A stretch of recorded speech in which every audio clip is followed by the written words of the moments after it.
রামিসা হত্যা মামলায় আদালতে চলছে সাক্ষ্য গ্রহণ, অপরাধীদের সর্বোচ্চ শাস্তি চাইলেন বাবা মা।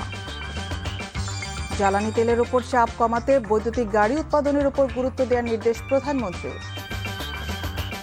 চেয়ারম্যানের পদত্যাগের দাবিতে দ্বিতীয় দিনের মতো চলছে ইসলামী ব্যাংক গ্রাহকদের আন্দোলন।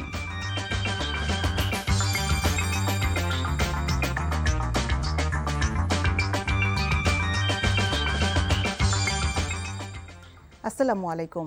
ইফাতারা সুরভি স্বাগত জানাচ্ছি এনটিভির দুপুরের খবরে। ক্রাউন সিমেন্ট শিরোনাম দেখছিলেন, এবার পুরো খবর। আলোচিত শিশু রামিসা ধর্ষণ ও হত্যা মামলায় আসামি সোহেল রানা ও তার স্ত্রীর বিরুদ্ধে দায়ের করা মামলায় সাক্ষ্য গ্রহণ চলছে।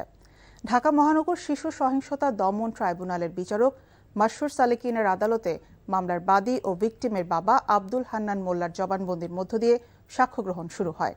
তিনি সন্তান হত্যার সুষ্ঠু বিচার দাবি করেন। পরে রামিসার মা ও বোন সহ ৯ জন আদালতে সাক্ষ্য দেন। এর আগে রাষ্ট্রপক্ষের আইনজীবী আদালতের দৃষ্টি আকর্ষণ করে বলেন, অপরাধে ঢাকতে এবং বিচার প্রক্রিয়াকে দীর্ঘায়িত করতে আদালতে আনা নেওয়ার সময় বিভ্রান্তিমূলক কথা বলছেন আসামি। নেওয়া হচ্ছে চতুরতার আশ্রয়। এ সময় বিচারক আদালতে তোলা ও নামানোর সময় যাতে আসামি কথা বলতে না পারে তা নিশ্চিত করতে পুলিশকে প্রয়োজনীয় নির্দেশনা দেন। তার মধ্যে রামিসার পিতা যিনি বাদী, তার মা, তার বোন এবং তাদের প্রতিবেশী আত্মীয় স্বজন এবং এলাকার ওখানকার যারা ছিল, ঘটনার সঙ্গে যারা দেখেছে, এই ধরনের সাক্ষীরা সাক্ষী প্রদান করছে। তারা ঘটনা যা দেখেছে, যা ঘটনা ঘটেছে, যে অবস্থা যে অবস্থায় দেখেছে সব কিছুই আদালতে বিশদভাবে তারা বলেছে। এবং আমরা মনে করছি যে পাবলিক সাক্ষীর মাধ্যমে মামলাটায় প্রায় প্রমাণিত হয়ে গেছে এবং বাকি সাক্ষীগুলো যেটা আছে সেটাও গ্রহণ করা হবে। এই মুহূর্তে আদালত এলাকায় আছেন স্টাফ করেসপন্ডেন্ট নাহিদ প্রিন্স, সরাসরি যোগ দিচ্ছেন আমাদের সাথে। নাহিদ, রামিসা ধর্ষণ এবং হত্যা মামলার সাক্ষ্য গ্রহণ নিয়ে আপনার কাছে সবশেষ কি তথ্য আছে?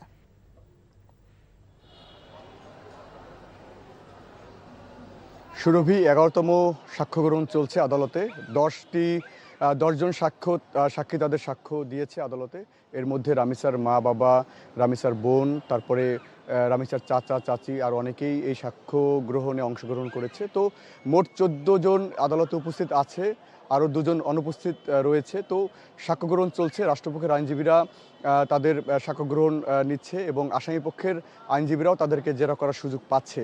তারপরে হয়তো আদালত 342 ধারায় তাদের জবানবন্দি নিবে। আর আসামিরা কাঠগড়ায় রয়েছে, তাদের এই বিষয়ে সাফাই সাক্ষী হিসেবেও তারা রাখতে পারবেন যে আসলে তারা এই ঘটনার সাথে জড়িত কিনা। সে বিষয়েও কিন্তু তারা চাইলে তাদের কথা তারা বলতে পারেন। তবে আদালত এই 2 পক্ষের সাক্ষ্য গ্রহণ শেষে হয়তো এটি নির্ধারণ করবেন যে কবে তারা এই ঘটনার রায় দিবেন, এটি নির্ধারণ করা হবে এবং আমরা তার পরবর্তী লাইভে হয়তো এটি জানাতে পারবো আপনাদেরকে। তো সকালে 10:45-এ রামিসার বাবা যখন আদালতে আসেন, তিনি খুবই অসুস্থ, হাসপাতালে ভর্তি। কারণ তার মেয়ের উপর যে ঝড় চলে গেছে, এটি তিনি বলছিলেন যে আর কারো বুক যেন এভাবে খালি না হয়, এই রামিসা হত্যার বিচার যেন দ্রুত সম্পন্ন হয়।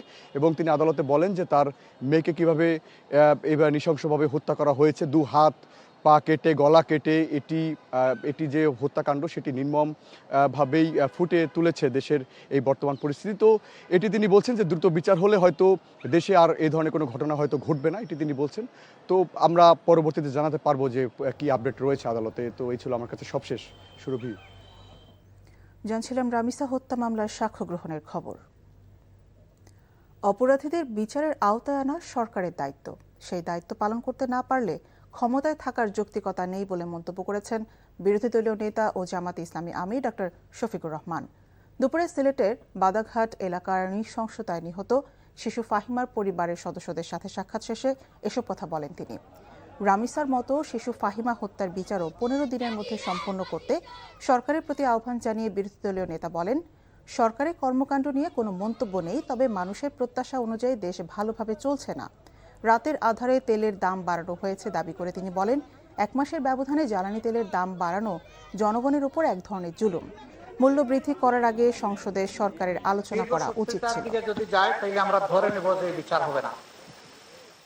এই জন্য আমরা চাই প্রধানমন্ত্রী যেভাবে রামিসার ক্ষেত্রে ঘোষণা দিয়েছেন 15 দিনের মধ্যে রামেসার বিচার সম্পন্ন হবে। আমরা চাই যে এইরকম একটা ঘোষণা এখানকার মন্ত্রী তিনিও দেবেন যে আগামী 15 দিনের মধ্যে ফাহিমার বিচারও সম্পন্ন হবে। এই কেবল গত মাসে 8 থেকে 12% বাড়ানো হয়েছে দাম, আবার 1 মাসের ব্যবধানে আবার সে প্রায় 5 টাকা করে 3টা আইটেমে দাম বাড়ানো। এটি আসলেই জনগণের উপর একটা জুলুম। বাজেটের আগে কর্মব্যস্ততা নিয়ে অফিস করছেন প্রধানমন্ত্রী তারেক রহমান। মঙ্গলবার সকাল 9টায় সচিবালয় নিজ কার্যালয়ে একের পর এক বৈঠকে অংশ নেন তিনি। জ্বালানি তেলের দাম বাড়ানোর পর জ্বালানি মন্ত্রী, প্রতিমন্ত্রী ও সচিবদের সঙ্গে বৈঠক করেন প্রধানমন্ত্রী তারেক রহমান। মঙ্গলবার দিনের প্রথম বৈঠকই করেছেন জ্বালানি সংক্রান্ত নানা বিষয় নিয়ে। তেলের ওপর চাপ কমাতে বৈদ্যুতিক গাড়ির উৎপাদনের দিকে গুরুত্ব দেওয়ার তাগিদ দেন প্রধানমন্ত্রী। এ বিষয়ে সরকার প্রধান সভা করেছেন অর্থমন্ত্রী, অর্থ উপদেষ্টা, এনবিআর চেয়ারম্যান, বাংলাদেশ ব্যাংকের গভর্নর এবং অর্থ সচিবের সঙ্গে।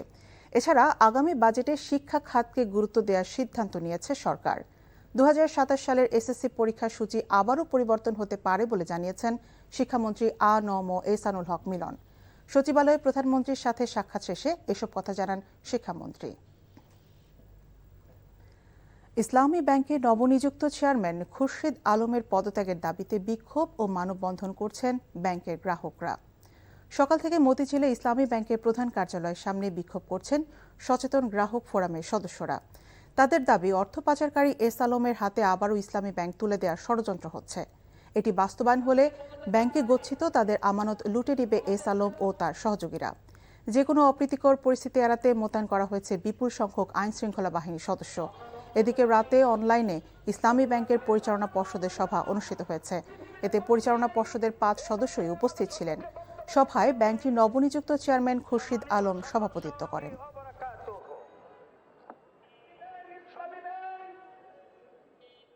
খুরশিদ আলমকে যতদিন পর্যন্ত এই চেয়ারম্যান পদ থেকে অপসারণ করা হবে ততদিন পর্যন্ত আমাদের এই অবস্থান কর্মসূচি চলবে। একটা ক্লেম মানুষ কিভাবে আরেকটা প্রতিষ্ঠানে বসায়, প্রয়োজনে ব্যাংকগুলিকে তালা দিয়ে আমরা আমাদের আমানত রক্ষা করার, আমাদের গচ্ছিত টাকা আমরা ফেরত পাওয়ার জন্য চেষ্টা করব।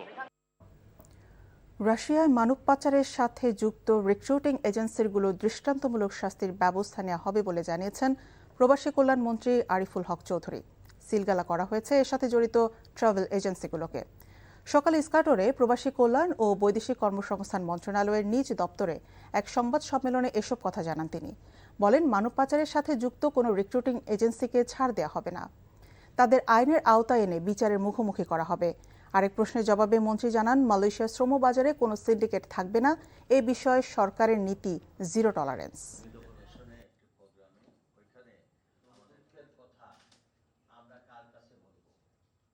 আমরা এইসব নথিপত্র এনে আমরা যাচাই বাছাই করে কাউকে যদি এই ধরনের কোনো কিছু পাওয়া যায় আমরা কাউকে ছাড় দেবো না। আমি যদি এখানে মন্ত্রী থাকি, কোনো সিন্ডিকেট, এখানে কোনো ধরনের সিন্ডিকেটের সুযোগ থাকবে না, জিরো টলারেন্স। ডেঙ্গু রোগীদের জন্য 10% বেড ফাঁকা এবং পরীক্ষাসহ মোট খরচের 80% বেসরকারি হাসপাতাল কর্তৃপক্ষকে বহন করতে নির্দেশনা দিয়েছেন স্বাস্থ্যমন্ত্রী সরদার শাখাওয়াত হোসেন। কারো বাসার ছাদ বা আশপাশে অপরিচ্ছন্ন থাকলে এবং মশার লার্ভা পাওয়া গেলে মোবাইল কোর্টের মাধ্যমে জরিমানা করা হবে বলেও জানিয়েছেন তিনি।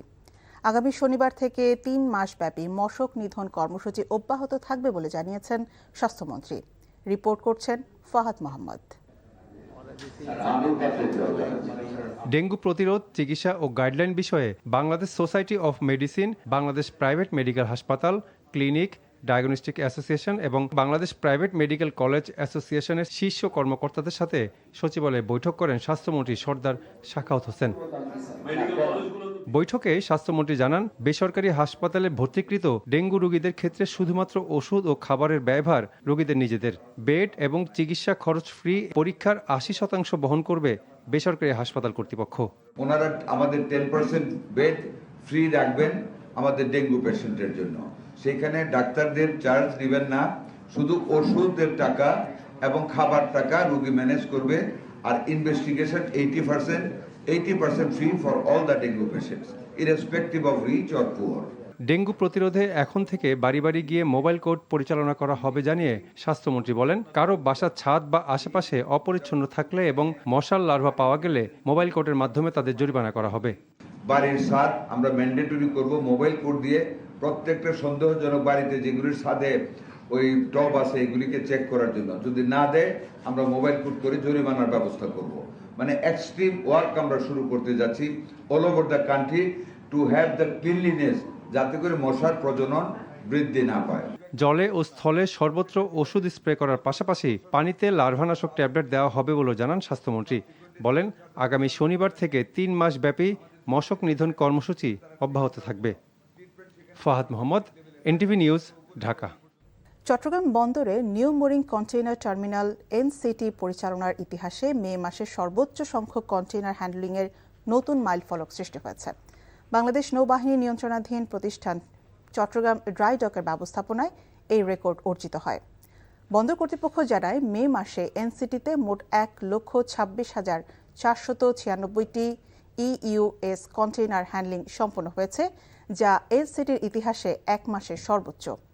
এই হিসাবে টার্মিনালটিতে দৈনিক গড়ে 4,081 টিইউএস কন্টেইনার হ্যান্ডলিং করা হয়েছে, যার মধ্যে আমদানি পণ্যের 59,851 টিইউএস, রপ্তানি পণ্য ছিল 66,645 টিইউএস। এর আগে 2025 সালের অক্টোবর মাসে 1,25,533 টিইউএস কন্টেইনার হ্যান্ডলিং করা হয়েছিল এনসিটিতে।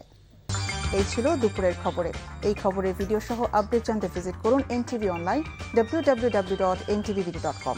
এছাড়াও NTV জনপ্রিয় সব অনুষ্ঠান এবং খবরের আপডেট জানতে ভিজিট করুন আমাদের ইউটিউব ও ভেরিফাইড ফেসবুক পেজ। ধন্যবাদ সবাইকে।